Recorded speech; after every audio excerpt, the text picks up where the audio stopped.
సభ్య సమాజం సిగ్గుపడే ఘటన రంగారెడ్డి జిల్లా శంషాబాద్ మున్సిపాలిటీ పరిధిలోని సిద్ధాంతి బస్తీలో చోటు చేసుకుంది.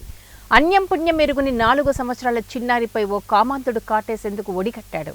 స్థానికులు తెలిపిన వివరాల ప్రకారం మహబూబ్నగర్ జిల్లా దేవరకద్ర మండలం బుద్దిబండ గ్రామానికి చెందిన ఆంజనేయులు అనే యువకుడు కొంతకాలం క్రితం బ్రతుకు తెరువు కోసం శంషాబాద్ వచ్చాడు. సిద్ధాంతి బస్తీలోని ఓ ఇంట్లో అద్దెకు ఉంటూ సెక్యూరిటీ గార్డుగా ఉద్యోగం చేస్తున్నాడు. అయితే ఇతడు ఉంటున్న భవనంలోని చిన్నారి తల్లిదండ్రులు అద్దెకు ఉంటున్నారు. చిన్నారి తల్లిదండ్రులు లేని సమయం చూసిన కామాంధుడు చిన్నారికి మాయమాటలు చెప్పి తాను ఉంటున్న గదిలోకి తీసుకెళ్లాడు. అన్యం పుణ్యమెరుగుని చిన్నారిపై అత్యాచారం చేసేందుకు ప్రయత్నించాడు.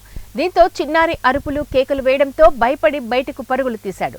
చుట్టుపక్కల వాళ్లు వచ్చి చూసేసరికి చిన్నారి ఎక్కి ఏడుస్తూ ఏం జరిగిందో చెప్పడం కూడా రాక ఆ దిక్కులు చూస్తూ ఉండిపోయింది.